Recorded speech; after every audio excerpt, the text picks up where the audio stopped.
Okay. Okay, guys. First off, I want to thank you all for coming. My name is Barbie Spencer. For those who don't know me, I am the Vice Chair of Staff Council. John Cook is out doing some professional development, so he can't be here today. I want to take a moment first to introduce our members of Staff Council. So if Staff Council members could come up here and introduce yourself and your department that you work for and how long you've been on campus.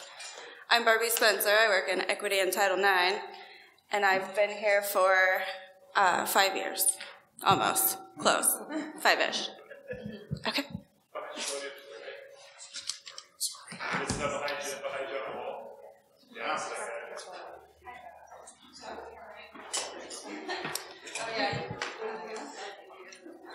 So I'm Lisa Winstead. I work in the Intelligence Systems Center and the Center for Aerospace Manufacturing Technologies, and I've been here for 4.5 years, and I'm on the Involvement Committee as the chair.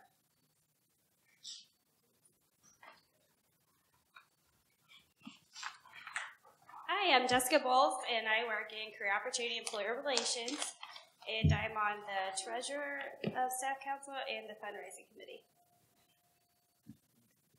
Hi, I'm Jennifer Ice, and I'm with Student Health. I've been on campus 4 years.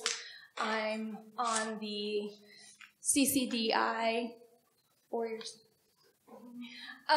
CCDI committee and the Involvement Committee. Hello, I'm Rhonda Drennan. I'm with Minor Wellness, and I am been actually at the university today 2 years. And I just started last month on Staff Council, so I'm not really committed to which group I'm going to be on yet. Happy anniversary. Hi, my name is Teresa Bush, and I work with Engineering Management Systems Engineering. I'm the Staff Council Secretary. I'm also on the Advocacy Committee, and I've been here almost 15 years. Jackie Sanson. I work in the Office of Graduate Studies. I will be here for 2 years in January. I am on the Involvement Committee and the Fundraising Committee. Hello, I am Bee Bonebreak. I'm in Printing and Mail Services, and I'm on the Involvement Committee, and Sunday was my 5 years. Hi, I'm Vilbert Hasler, Marketing and Communications. Been at S&T 2 years. I'm Chair of the Communications Committee.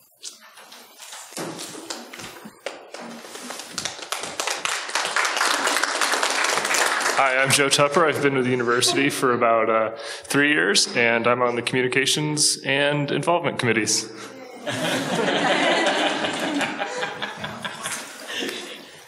There's a few others that couldn't be here today, but we want to make sure that everyone knows who most of us are, and that so that if you have any things you want to bring to Staff Council, that you feel comfortable in knowing someone that you can come to.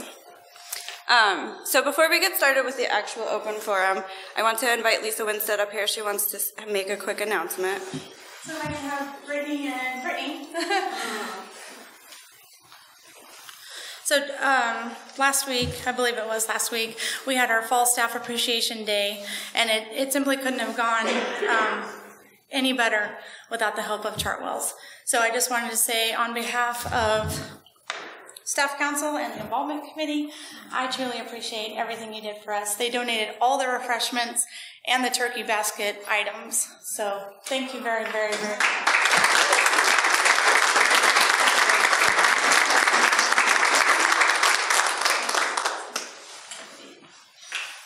Okay, are you ready? Anytime. So,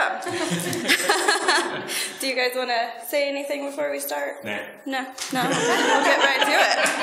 All right. Thanks for coming, everybody. I really do. And thanks to the Staff Council. They put in a lot of hours behind the scenes that people don't necessarily know about, and it's great to be able to work with Staff Council and talk to them on a regular basis. It's a fun group. So thank you all. Thank you. Okay, so the first question that we have today, and unless anyone here wants to start, volunteers? Okay. Have we seen the majority of the changes to be made to our campus as a result of the activity assessment, or are there more to come? If more, what specifically can we expect? We've only just begun. on that particular thing. And what I think you can expect is for us to be able to, we will be continually looking at our work, how we do our work, how we're organized to do our work, and it will be done in a lot of different ways over I would say probably the next 5 years. It's not going to be just a one thing, and it will be done across the system. We'll be looking at what things can we do better if we coordinate and organize ourselves in that particular way. And that may be something as simple as changing the way so that we all have the same process to do something so that it can be automated more inexpensively. It may be looking at where there might be specialties, where we might want to outsource something that we do on our campus to a different campus, and then they may want to outsource something on their campus that we do maybe better than somebody else. There will be committees, there will be all kinds of things as we look at different things, but you'll be involved and you'll be hearing about things that we are looking at, and I would say over the next probably 5 years. We're a big institution. We do a lot of very different things. So the concept that we can just jump in and fix everything all really fast and say, okay, we're done, it just is not, I believe, the way of a living and learning organization in the future. So I think it will just kind of be this continual, we'll look at things, we'll evaluate them, we'll see where we can make improvements, and then we'll move on to the next kind of thing. That's fair. I'll add one thing. One of the things to think about, and I'm not sure this has been thought about in terms of the overall response to this, but faculty have a lot to do in terms of teaching and research, and we ask of them a lot in terms of teaching and research. There are kinds of administrative and paperwork and other kinds of things that they do that if we find ways to have more staff support that part of the enterprise, then that actually helps the students and the university collectively as well. So you might think about options and opportunities to be able to step in and take on some interesting, different, new things that maybe currently faculty are holding down. Okay. Is there a way to track employment changes on our campus other than word of mouth? For instance, when someone has been here for years and we give them a student name to connect with, only to find out that that person has left the university. I think that meant a staff name. We give a staff name to connect with, only to find out that person has left the university. A log of exits and entries for reference would be beneficial for a community campus like ours. So we sent this one to HR to see kind of what could be done, and also Andy had kind of weighed in. And so one of the things that we can do is that we can make it a practice of announcing new people and their positions in the eConnection. I don't know. When people leave, it's a lot harder to kind of get that out. The other thing is we can look at our staff directory to see if there's a way to make it maybe more searchable by job title or function or something to see. That way, if you know you're looking for somebody who does XYZ, maybe you can search for that XYZ contact as opposed to just having to go back to the person who did that, because maybe they're still here, but they don't do that function anymore. Maybe they've moved to a different function. So we'll just kind of take a look at that and brainstorm and see what kind of ideas we can come up with. Okay. Yeah, I think a lot of that is sort of not only announcing new people, but what they're going to come in and do. And if it's something that you're used to seeing somebody else having done, it probably signals that either that person may not be there or they're going to be doing something different other than what they've been doing. So not just who's joining us, but kind of and where they are, but what they will be responsible for, and just get the word out. And it's actually a great way for all of you who have been here a while to welcome a new person to the S&T family anyway, which is really kind of cool.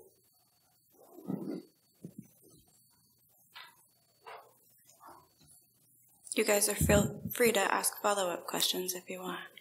You're quiet today. Okay. Why is there only one lactation room on campus? I don't feel comfortable in the only one provided and will not pump there. I am disappointed there isn't more than one option. Would it be possible to put one in Centennial? I don't know. One of the things that we'll have to do is figure out what the cost is and where that is on the, the list of priorities. But we can investigate that and come up with a cost estimate and run that by the facilities committee. I think before we even go to answering that question. Oh, sorry. Thanks. Hi. The lactation room right now is in the library, and I think before we even go into answering that question is finding out what's wrong with that room, because it's very, my understanding is very private, it's very quiet, so finding out what is wrong with that room would probably be our first port of call, because we're trying to offer something that's convenient for members of staff and faculty or students, and looking for another room may not be the answer. Let's find out what's wrong and kind of fix it from there. Okay. What's your name? Susan Hakeem from the library. And from HR. And from HR, correct. Oh, thank you. Thank you. Do you have anything you wanted to add to that? No, that's an excellent point, because replicating something that doesn't work doesn't make a lot of sense. So that's something that staff council could help us with, in that reaching back out to the person who asked the question and to see if we can understand what the concerns are, and perhaps if she could work with Susan to articulate that, then that would be helpful. Or So if she wants to work with someone else. Is it you that handles that room? Well, I'm currently the acting director of the library. So the fact that the lactation room is in the library, very central location, very usable, 24-hour access to that room. It seems that all the attributes are there for a successful room, but what makes it unhelpful? What is it that's in there? What is it that's not in there that's going to make it better for somebody to use? So that's my concern. We want to make it usable and not just kind of replicate the same unuseful room, if that's the case. Okay, thank you.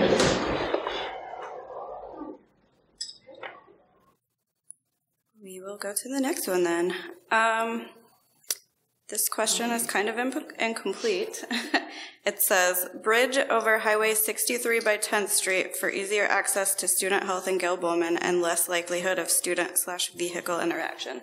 So I think that's more of a suggestion. So this is something that we have looked at. We do have one tunnel under 63, a little further down, and the calming of 63 is one of the key items that the university is interested in with regard to the community taxing district, the TDD, that the Rolla community has passed, and that the Highway 72 extension was a component of that. Other components or projects on that list included the calming of Highway 63. And so we are working with the TDD and with the state, because Highway 63 is a state highway, and so there are all kinds of, and it's not only a state highway, it's a special designation, so there's all kinds of rules and constraints and all kinds of things that have to be followed because of the classification of road that it is. So we're working with the city and the county and the TDD and the state to try to get the information that we need to be able to push that project. And so hopefully, if we're successful with coming up with a strategy where we can calm the traffic on Highway 63 and hopefully get University Drive rerouted in a way to really solve this issue. So we're actively working on this. It's just not a quick fix, but it's something that we're trying to work through the process, and it's one of our highest priorities for that. I seem to remember, and you can tell me if I'm wrong, in the master plan that we had an open forum on 1 or 2 years ago. I can't remember how far back that was. building a bridge over 63. Is that still? So we've looked at different types of alternatives, but whether we go over 63 or if there's a different type of tunnel directly under 63 is another avenue that we've looked at. But part of the issue is that you have to make it attractive for people to use it. Right. Because just having it there, if it's not attractive and doesn't lead people in and really makes sense with the flow of traffic, then they won't use it anyway. And so part of the whole process is to figure out a way to divert some of the traffic and to slow the traffic on 63 through that area, and then to come up with a safe and attractive alternative that's useful. It's probably a combination of things, but until we know what the studies reveal and what the state will allow and what kinds of things we can do with the redirecting of University Drive, all of that's going to play into a longer term solution. But yes, we're actively trying to find an answer, because it's something that's of great concern to us. The safety of our students and our staff is very important, and it's really bad coming through there at night when it's rainy and students are running across there. And so, yes, we understand that's a problem, and we're trying to find a solution. Thank you. I'll add one thing. The City of Rolla and Phelps County Regional Medical Center, which is changing its name, Phelps Health, are all on our side on this. They're all looking for similar solutions. They're very concerned about that traffic. They're very concerned about the utilization of that corridor. Phelps in particular is very concerned about getting ambulances potentially off the interstate and into where they are. So lots of people looking at what the possibilities are, both for safety and access.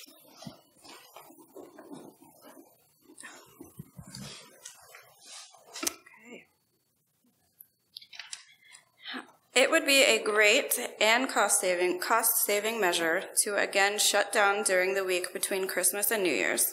Plus, it would be great to have time to plan in advance if this is going to occur. Will we get that as paid administrative leave again this year?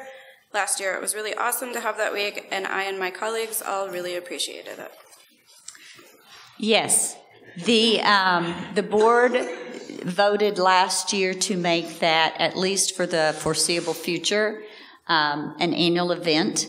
So the university will be closed from December the 25th through January the 1st, and those days will be administrative leave. So we'll basically be closed except for those people who are emergency status or who are required to work. And we'll have a plan, and those people will be designated. So everybody will know exactly who has to work, who's on call, those kinds of things. For those people who then are required to work by the nature of their job through that period, then they will receive the same number of administrative leave days that can be used with their supervisor's approval over the next year. So that's the same process that we followed last year. Now, this does not apply to December 24th. So that is a work day. We are currently working as a campus on a plan as to, with our different managers, as to what will happen on that particular day. And again, it's being worked out. What we will probably have on that day is a mixture. Some units will decide that they don't need to work that day, and they will close, and we will be giving permission for that. For any office that closes all of that day or a part of that day, all of the staff will be required to take leave, vacation, paid leave, whatever. If there is an hourly person that really wants to work that day, then they need to make a request, and they'll be assigned to a location that's open. So they won't be allowed to just go into their same work area and do that, but there'll be alternative work arrangements that'll have to be requested. So we're trying to plan for that well in advance so people can make their plans. So if someone asks you, if your manager or somebody says, you're planning planning to work that day? Are you planning to take off? The office is going to be closed. We're trying to do that early so that we can identify if there are people who are choosing, alternative work for that particular day, so that we can have that documented and can plan for that. Does that make sense? Anybody have questions about that? It's kind of a different kind of a thing. But again, some offices may choose to close, in which case people will take leave. Some offices may choose to work because there's work that they need to do, and so then people can do, and then it'd be the normal process to request, time off for that day. Questions from anybody? Wow, this is a quiet group this morning. Okay, we'll move on to the next one. S&T Film Festival on Tuesdays. Any way we can bring this back? It's a great way to have some additional benefit for students, employees, and community members. Is there any donor, grant, or other funding that could be used to bring back this great program? Yeah, I know we did some international film related to that when that went by the wayside in terms of funding. That was a funding decision that was made within the College of Arts, Science, and Business. And we'll pass this on to CASB and see if we can work some magic with a donor or two somewhere out there that would be helpful, and really interested in seeing more of that. Plus the seats are far more comfy now in the film festival. So that would actually be very cool as well. Okay. Can we get a gender-neutral / family bathroom if there isn't one already in Havener? I did get some information on this from facilities as to all the different buildings that have the gender-neutral restrooms, and we have 9 or 10 buildings on campus already with those facilities. I do not believe that there is currently one in Havener, but there are ones in adjoining facilities. And again, it's a cost issue. It's not an insignificant cost to add additional restroom facilities. So it's something that we can investigate, we can determine the cost, and then we can offer that to the facilities, committee for their thoughts on that. But there are 9 different buildings on campus, many of them very close to Havener, that do have those facilities. So we'll just have to look at it. Okay. This is my last question, so somebody's going to have to talk after this. What is the status? Okay, so this question we had some questions about, and what I think they mean is, this question says, what is the status on the university increasing pay commensurate with experience and length of service? So I think it was talking about giving pay increases based on length of service and time and position rather than performance. So the university has a policy that we do not do that. So if you are not, I'm not even sure that we do that in our unions anymore, because our union eligible folks have moved to a merit-based system, I believe, but I'm not completely confident about that. But I believe that to be true. But with all other positions, it is merit-based only. So we do not give longevity raises or anything like that. It's purely based upon how well you perform in your job responsibilities. Now, in our strategic plan, one of the commitments that we have made is to a 2% merit pool for 5 years. We just did the first one. So for 4 more years that's one of our top priorities, is to do that. We're working to improve. One of the things that we're working on is a management and supervisor training series, so that we can improve training for supervisors on how to use the merit process, on how to do performance appraisals, and we can put standards around those that will be common, that will assist us in doing that. Another thing that is in our strategic plan that goes toward this is we have said that we would take a look over the next 4 years at staff in title. So we'll be looking at people that are in title to see, Are they in the right title? We'll be trying to do this by different groups. Are they in the right title? And if they are in the right title, are they at the right pay grade in that title? And then as we find things that either people that are at a different, incorrect, what we believe to be an incorrect place or an incorrect title, that we will be making those adjustments to the degree that we have the funding. We'll have to phase this in. We know we have issues. We don't know where they all are, but we're trying to tackle that in a systematic way. We're trying to look at the reclassification process because sometimes that helps and sometimes it just kind of hurts, but we're trying to change that reclassification process. And this is across the system. One of the things that we're doing is that we're not doing all of the reclassifications on campus. We're doing some of those here, some of those are going to system, and that's happening across to try to make sure that everybody across the system is using the same type of scale, so that we're trying to make sure that we're all interpreting the rules and things the same. So we're sending some of those reclassifications out. So if you're involved in that process and you think it's taking a little longer, that may be part of it, because we're sending at least half of them to system to get their opinion on those, and then we're comparing what we're doing in-house with what system is doing, and if there's some that seems, we have questions, and we're doing that as well. And then what we're trying to also do is when we do have a reclassification, we're trying to look at other people in that job title to see about salaries across the whole title, and trying to identify any outliers, whether they're low, then we're trying to look at those as well. So we're trying to do a much more comprehensive process.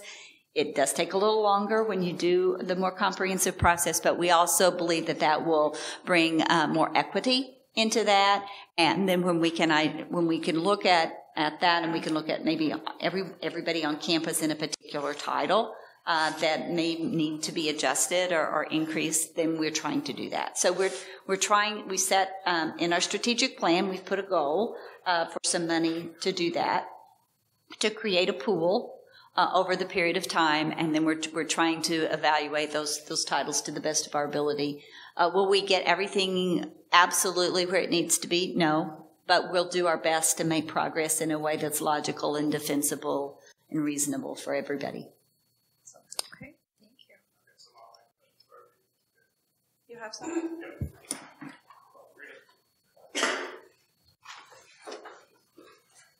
A first online question is, following up on the restroom in Havener, can we get a door to the restroom that isn't as heavy? That's the easy one. So, yeah. Are we saying that the door is difficult to open, or what is exactly the question? So. I think that's the issue there. So that the ones in Havener are difficult? The ones in Havener, yes. Are difficult to open. We'll refer that to our facilities folks and see what the options are. If that person would be so kind as to send some additional information so we make sure that we're trying to tackle the right problem, that would be helpful. There's 8 workers. Yeah. And the second question is, how will the recently passed minimum wage issue affect current hourly employees? Will we only be increasing individuals that are below the current, or everybody else as well? So the current change, at least in the first couple of years, will not have an impact on us, with the exception of student employees, because we don't have anybody who's paid that low. So it'll take several years before, at least it's my understanding of the last time we looked at the data, it would take several years before the minimum wage would get even close to what we pay our people, with the exception of student employees. And so for student employees, then those at the minimum wage will be moved up. And how that will affect other student employees, I don't necessarily know. The difficulty... Are government entities excluded from that, though? And are we considered under those government entities? It just passed. We haven't heard from General Counsel what it means yet. But. Right.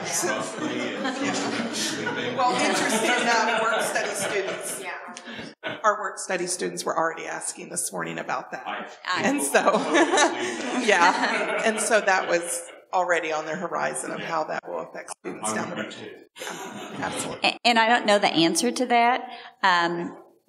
It's my understanding, and I could be wrong because it's been a while since I looked at it, but it's my understanding that our work study money comes in kind of a block.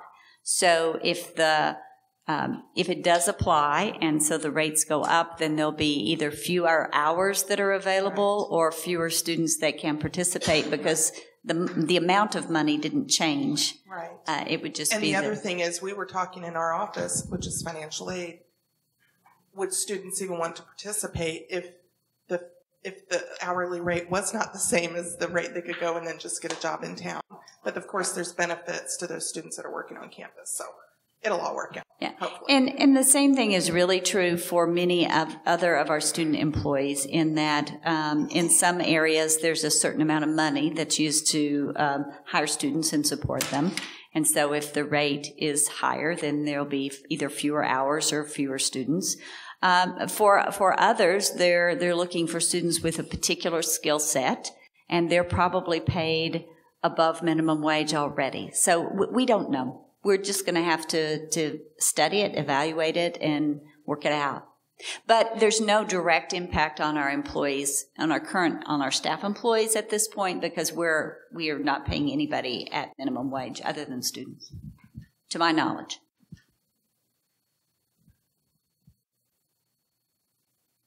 Any other questions? I know everybody just wants to go take their picture with the donut display.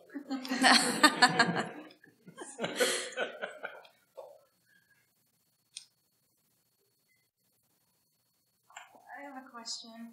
I work in ERL, which probably nobody really knows where that is, but it's over by the Catholic Church.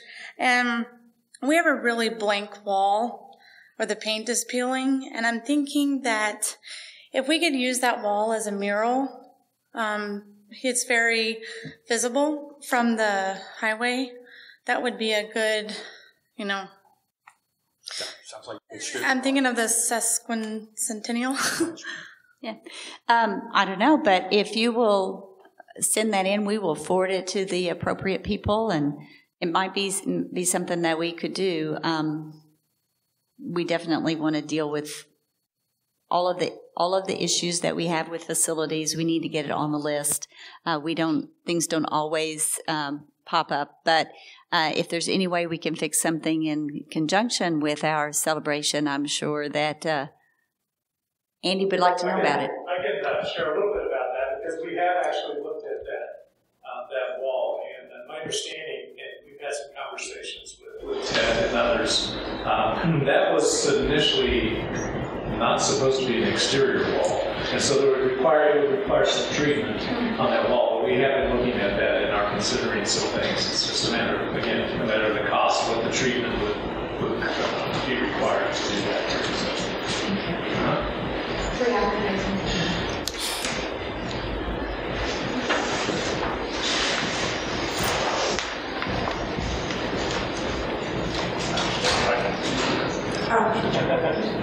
So is there any other questions from the group? I have a question. I've had other staff bring up the issue of health care. Of course, that's always a hot topic. But I think many staff are curious as to why we cannot choose to be in either the Columbia market for that mid-range healthcare choice or the St. Louis market. Many of us go out of town for healthcare already. And so having that as a choice just to help reduce costs or give us other options. I suspect the answer to that is that people haven't really thought about the fact that many of our staff would be willing to drive either to Columbia or to St. Louis to participate in those markets. I think if a survey could be taken among staff, it'd be very interesting. And I'm sure Phelps Health would also like those numbers, to see how many people actually do go out of town for their healthcare needs currently. We can certainly, this is something that I can submit to Marcia, as a possibility for her group to study. Obviously, this year's pretty much probably done, but it could be something that they could add to their, a list of things for next year. My suspicion is it's just an oversight that they've just never thought that people would. They look at us and they say, "Well, we're outside of that market area, so why would we want to participate?" So we can actually make that a request to have them to study that and I think for many staff members, especially lower wage earners on campus, just having that other option. Many of us find that any raise we see is automatically just enveloped by additional healthcare costs every year, and we kind of feel like we're going backwards always. I mean, everybody feels the hurt of healthcare costs, but I think for those lower earners on campus, it does make an impact for them. Debating on whether to put more money in their retirement and more money, it's just, there's never enough, right? That's a request that we can certainly make. And then we should get an answer one way or the other. Thank you. No problem. One of the things, are there other questions? Okay. One of the things that I just wanted to make the group aware of, you may or may not be, it doesn't really have an impact to any of us because we're all current employees, but the university is looking at a different retirement plan for future employees. It won't have any impact on current employees, but for future hires after a particular date, they've been investigating a different retirement program, one that's primarily or entirely a contribution basis as opposed to the old, what we call the legacy program, which was a benefit a defined benefit plan, and then there's the current one, which has been around more than 5 years, so there are people now vested in the current retirement plan, which is a combination of defined contribution and defined benefit, but they're now looking at, for future employees, a purely defined contribution plan, and they will be having a discussion with the board at their next meeting about that. I've not really heard any concerns about that, but I just wanted to make you aware, if you were not aware, that those discussions are taking place and that it won't have any impact on any current employees. There is some hope that it might help with faculty recruitment because many institutions have a portable faculty defined contribution option, and so many times when faculty come here and they can no longer really participate in that retirement option that they've been in their former jobs, it's a bit of a recruitment issue, and so that's one of the drivers for that is that particular thing. The other is just to try to manage the certainty of retirement. One of the advantages of a defined contribution plan is that you know exactly how much it's going to cost you every year. There's not really a market impact to that. So that's one of the other reasons that they're looking at that type of a change for future employees. Okay, so what's going on? What's interesting out there?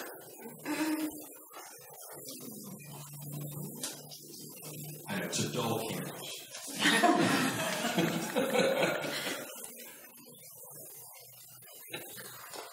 Anything exciting? Anything we need to know? Anything we don't need to know?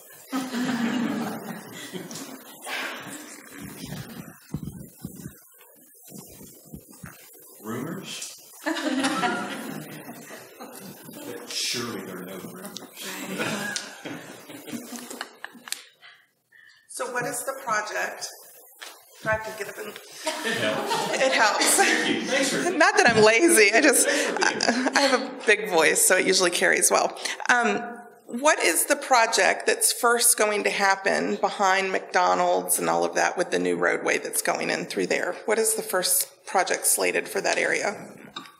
I don't know. Oh, we're just a road right now? Is that? They're just now looking at where the road might be, and again, I think it's just a matter. There's really two purposes that they're trying to meet. One is to improve safety and traffic flow, and the other is to encourage economic development. So by anytime you can get a new road that can safely handle traffic, then that opens up more space for development. So it's twofold, to pull some traffic over and to improve the safety on the road, and then the second is to spur economic development. But at this point... And one version I've seen related to Kings Highway is basically this sort of comes in, and Kings Highway would just sort of basically come in and do a U-turn right through the funeral parlor. Yes, between the funeral and the university building there now. And then take a left behind right across softball field of the softball and go down that way. A lot of what that does is that opens up options for economic development, for additional, all kinds of additions. Restaurants, other things on a backside of those deep properties. So is that to help then, if we're looking at the plan that's going to reduce traffic flow and everything, those businesses there now, the concern they have with volume that they need to run their business. Right. Is that going to eliminate a lot of those businesses along 63? I think that's one of the things that it's proposed to do. Okay. I'm just curious. And that's sort of the traffic studies that still have to occur. Yeah. When there were all the construction things going on at the end of that road up near Tater Patch, God, there were more people cutting through the wrong way on that little. It was really. We've seen backwards, like wrong. It was really. People were not used to that, so they were like, "Yeah, I'm going this way."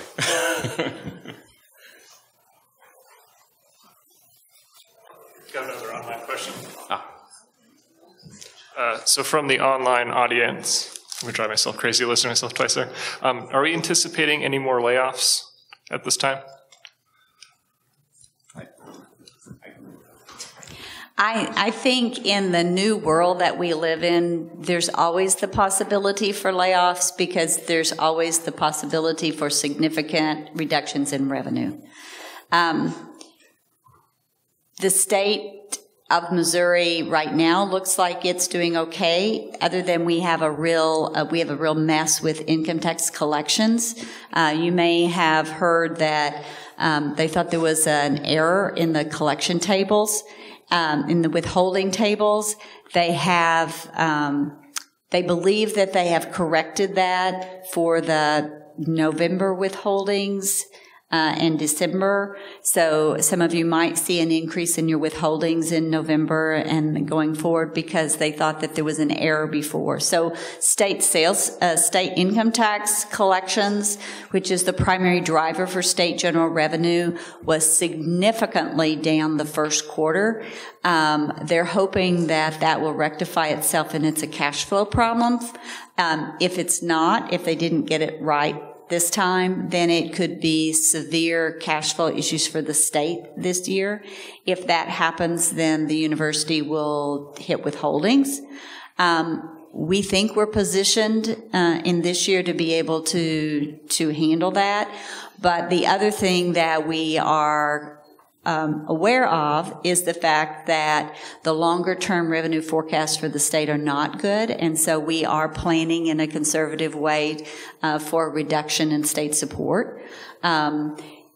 We also are in a very, very competitive environment for students, and students are the primary revenue source for the institution.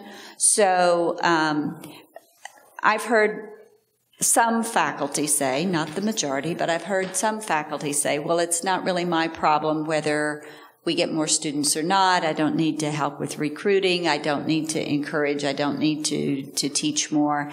It's actually everybody's problem. If we can't grow our student base, if we can't increase our credit hours, if we can't recruit more students, if we can't keep the students that we have and help them graduate, then we will have real issues from a financial perspective long term. And so when you hear people talk about looking at the way we do business, recreating the way that we deliver higher education, I would suggest to you that it's your opportunity to be part of the players and to try to help us figure that out. Because if we can figure that out collectively, then the significance of layoffs and downsizing is drastically reduced, because we will have, the better we can take care of our students and the more we can recruit new ones, then the more fiscally stable we're going to be. And that's better for all of us, because it allows us to do our work and to do it well. If there are ways that you can see to cut costs, or ways that you can see to improve processes, don't just sit there and say, if somebody would ask me, I could tell them how to help fix this problem. Step forward and help us figure it out, because when we can be more efficient, more effective, recruit more students, have more revenue, and reduce our costs, then it makes for a much more stable workforce. If we can't do those things, and if we do lose revenue, then we'll have to look again at our workforce. But so do I know of any layoffs immediately? No, we're not currently planning for them. On the other hand, I do know that if we have a 2% merit pool and we have a 1% equity pool for our staff, and if our state appropriations go down and our tuition and fee numbers go down because we didn't recruit as many students as we needed, then that doesn't add up. And so there's a deficit, and that means we have to make hard choices. And I don't know what those hard choices are going to be, but I do know that when 75% of the budget is directly related to people, hard choices impact people. And that's just the honest truth. That's just the way the math works. So the more that we can all do to increase revenue and hold down our cost and be more productive, then the more stable the future is for everybody, and the healthier the institution is. And it's just kind of the way the numbers work. And we'll see what happens with this particular legislature, with this governor. First time that this governor will have, proposed a budget and worked with this legislature. Many of the people who are newly elected.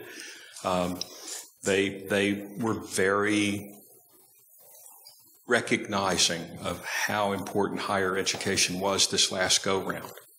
I think there are going to be a lot of people that are going to work really hard in Jeff City to make sure that momentum continues, and that the recognition for an educated workforce, especially the type of educated workforce that we deliver, is one of the things that will make us attractive to an Amazon, to a Hyperloop, to all these kinds of high-tech and sort of really game-changing economic development opportunities for the state of Missouri. It begins and ends with a really well-educated workforce, and that becomes an important aspect of what we need to do. So we'll keep spreading that message.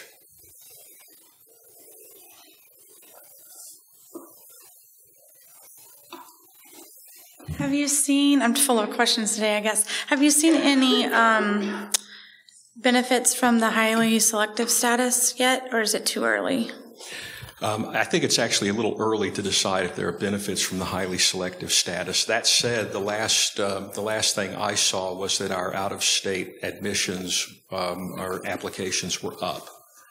And by the way, I would encourage all of you to tell friends, relatives, people you know that we have waived the application fee of $50 between now and 1st of December, just so people will take a look at us and think about us. The other thing, too, one of the things that we do know is for students who come and visit us, who physically walk around and meet you all and see the campus and see what we do, the odds of them enrolling are drastically higher. So encourage people that you know or people that are thinking about it to come and visit the campus and see what we are and what we offer, because that really does help our recruitment, because people who come and see like what they see. And so that's exciting. The difficult part many times is just getting people to come. So any way that you can help spread that message to come and see, come check us out, apply for free, that helps. And the more students we have, that helps us too. It helps us as a campus. It helps us as a community, because there are often people from other places who come and really decide they really like our community. And so that's exciting. That's good for the community, for economic development. And it's good for us from a financial perspective. And it's good for us from a state perspective, because we know that there are students who come and graduate, get good jobs. And that's great for the state and, again, for the whole area. So the more people we can get to come and see us and apply and be educated and graduate here, it makes us all winners. Thank you. Any other questions? Okay. I have another. Is there any plan for parking structure for students, or to help alleviate certain parking lots with issues there? So we look at parking. A parking structure is not feasible. The last time I looked at numbers, and it's been a while, it was over $30,000 a car is what it really cost. They're very, very expensive. We continue to look at areas and ways to improve our parking situation, but a parking structure is just not feasible. But we will continue to look to see where there are areas that we can develop additional parking. We're looking at changing some of the parking rates to encourage students who live in the dormitories to park there. We're going to look at giving them preferred parking. So if you live there, then they'll have preferred parking in those dormitories, which will be good. But we continue to look at that. Over the next couple of years, one of the things that we probably will see is a reduction in street side parking on the perimeter of campus. Many of the students who park on the streets have purchased tags in a lot, but they don't want to park necessarily in that lot. They want to park in a really close lot, or they want to park there. But the city is very concerned about some of that, and is pushing to eliminate some more of the street side parking on the perimeter of campus. So that will cause more congestion and more unhappy people. But it will also make other people really happy, the people who live on some of those streets, and it should improve safety.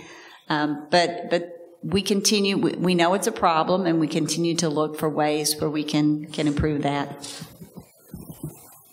And I have to admit, I take a weird view of all this. I actually really hope we continue to have a parking problem. That's actually a good sign.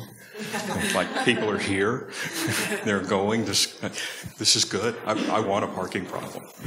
Yay, yay.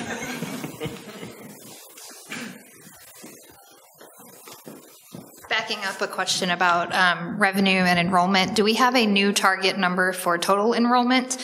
Or are we targeting populations that would increase revenue but not necessarily increase enrollment? I've heard President Moonchoy say he kind of feels like we kind of are where we need to be.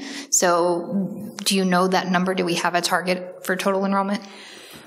At this point, we're not really just looking at here's the total number of students that we have or that we want to have. We're looking at it, trying to look at it much more specifically. There are certain programs that have capacity, so trying to work on those, trying to determine where, if we have programs that are in high demand, both from our students and our state, how do we increase capacity in those programs? How do we increase offerings and capacity in our master's level non-thesis programs? There's a huge growth market for that, we believe. And so trying to get our alumni who are out and being able to hook them up so that they can do either hybrid programs or online programs that are master's non-thesis. There's also some of our degree programs and departments that do have capacity, and so they're interested in growing. And then the other thing I would say to you, where I think that we're trying to look at areas where we believe we have a competitive advantage, and we're not just duplicating services that are offered by other people. So I believe that there are probably some new program niche areas where we really would have a competitive advantage at both the undergraduate and graduate level. And so it's really trying to look at those and develop those, not just trying to get bigger for bigger's sake, but to be very selective and targeted, and where do we believe that we can compete. I believe that we have to have a slow growth in enrollment just to be healthy, looking at that maybe 1% to 2%, if we could just increase overall, but really pushing selected markets where we can either compete better or where, we really have something to offer that other people don't in the same way. So I think it's not just this big number that we're trying to get to, but it's trying to be very carefully and thoughtful about, where we can really add students. And the other thing is, we also believe that we can increase enrollment by increasing our retention in areas and increasing our kind of throughput.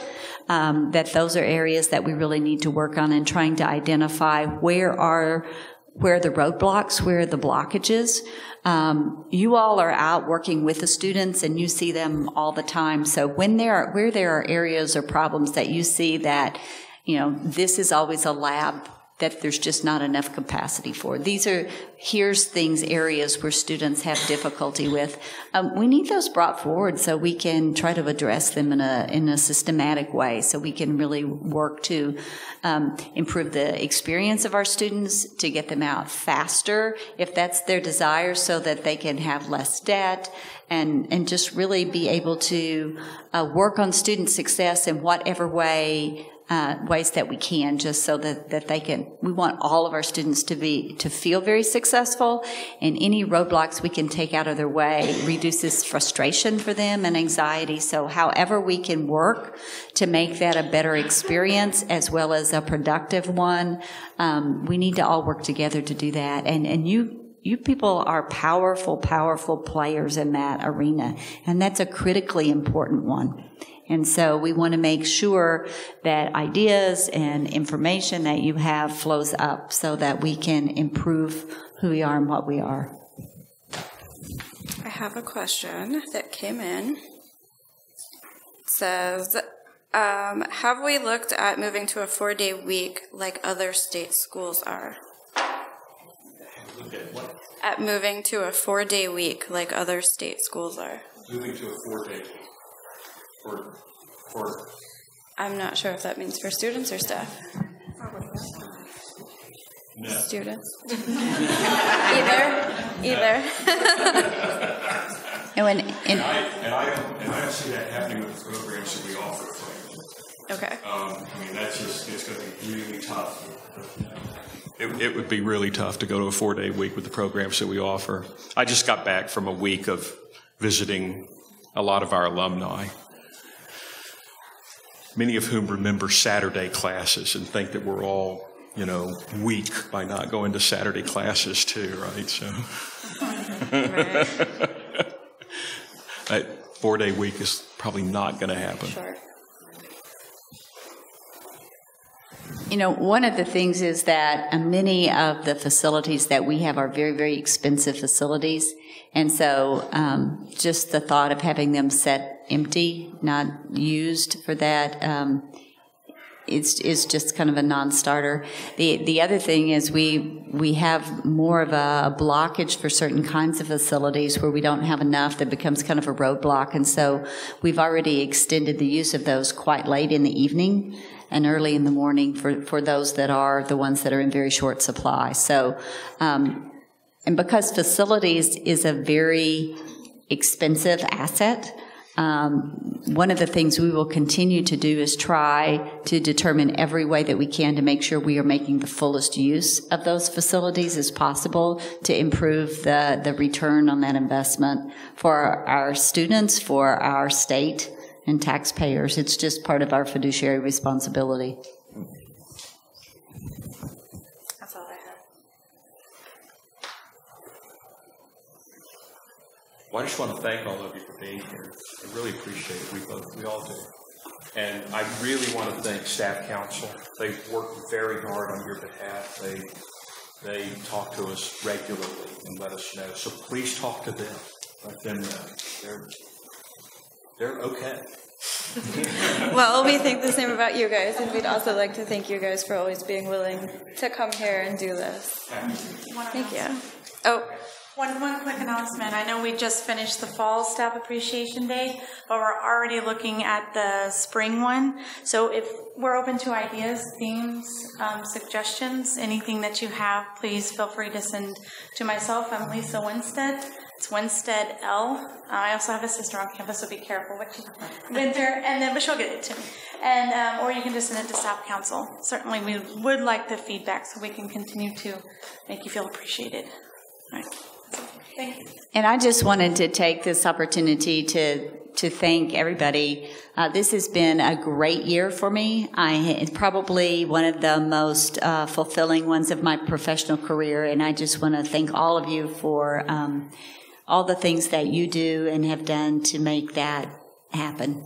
This is a great place. It's a great institution. There are many, many wonderful people here, and it's been my pleasure to get to work with you all this year.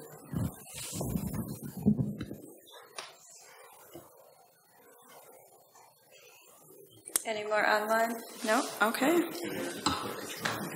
All right. Well, if anyone else doesn't have any questions, then I guess we are finished here. Thank you all for coming, and thank you to those that have submitted questions. If you have anything else that you maybe didn't want to see here today, or you hear a question on campus, feel free to send it to Staff Council, and we can always address it at a different time. Thank you. Cool. Thank you. Thank you.